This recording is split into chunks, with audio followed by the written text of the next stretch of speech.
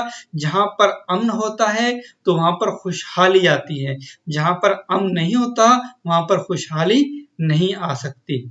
جو حکمراں اپنی رعایا کو انصاف فراہم کرتا ہے اور ان پر ذرہ برابر بھی ظلم نہیں کرتا تو اس عمل سے وہ عوام میں مقبولیت حاصل کر لیتا ہے. ٹھیک ہے، ظاہر سی بات ہے جب وہ اپنی رعایا کے ساتھ انصاف کرتا ہے، جس طرح میں عرض کر چکا ہوں، جب انصاف ہو گیا تو یوں سمجھ لیں کہ معاشرے میں امن قائم ہو گیا. جب امن قائم ہو گیا تو خوشحالی خود بخود جو ہے وہ آنا شروع ہو جاتی ہے، تو لوگ اس کی دل و جان سے عزت کرتے ہیں. ٹھیک ہے، اللہ رب العزت ارشاد فرماتے ہیں، اللہ عدل و احسان کا حکم دیتا ہے. جب کوئی بھی حکمراں اللہ تعالیٰ کے حکم کی اطاعت کرتا ہے تو اللہ تعالیٰ اس حکمراں کو اس کی رعایا کے نزدیک معتبر بنا دیتے ہیں. یہ تھا جز ہے. بڑھتے ہیں اگلے سوال کی طرف. سوال 2 ہے. ٹھیک ہے، وہ سوال نمبر 1 تھا اور اس کے یہ جز تھے، مگر یہ سوال نمبر 2 ہے. درست جواب پر نشان لگائیں. عالمگیر کو شدت سے احساس تھا کہ کسی شخص کا نہ ہونے پائے. کیا جواب ہے؟ برا. بڑھیا کے بچے تھے. کتنے تھے؟ خیال میں 4، کیونکہ 2 بن بیاہی بیٹیاں تھیں اور 2 چھوٹے بچے تھے. ٹھیک ہے، ایم سی کیوز جو ہے وہ نمبر 3 ہے. نمبر 3 ہے، عالمگیر نے سفر کیا تھا. کب کیا تھا؟ 1085 میں. کیونکہ کتاب میں جو لکھا ہوا ہے 1075 میں، میرے خیال میں جو درست بنتا ہے وہ 1085 ہے. سوال 4 ہے، اورنگزیب عدل کا دریائے اعظم تھا. اس میں صنعت ہے. کس کی ہے؟ تشبیہ کی ہے. ٹھیک ہے، کیونکہ اورنگزیب کے عدل کو تشبیہ دی ہے دریائے اعظم سے، بہت بڑے دریا سے. ٹھیک ہے. نمبر 5 ہے، الفاظ شان و شوکت، عیش و عشرت، جاہ و جلال میں ترکیب ہے. کس کی؟ عطفی کی. ٹھیک ہے، عطفی. یہ تھے ایم سی کیوز. بڑھتے ہیں اگلے سوال کی طرف. سوال نمبر 3 ہے، درج ذیل الفاظ کی معنی تھیسارس لغت میں سے دیکھ کر لکھیے. پوشاک کا مطلب ہوتا ہے لباس یا پہننے کے کپڑے. یہ نہیں ڈالی. مطلق یا میرے خیال میں اس کا درست تلفظ ہوگا مطلق. بالکل قطعی. معذرت کا مطلب ہوتا ہے معافی یا عذر پیش کرنا میرے خیال. ٹھیک ہے، معذرت، معافی یا عذر. پیری مطلب ہوتا ہے بڑھاپا یا ضعیفی. اگر لفظ اہتمام مطلب کہ انتظام کرنا، بندوبست، نگرانی، دیکھ بھال، یہ تمام اس میں آ جاتے ہیں.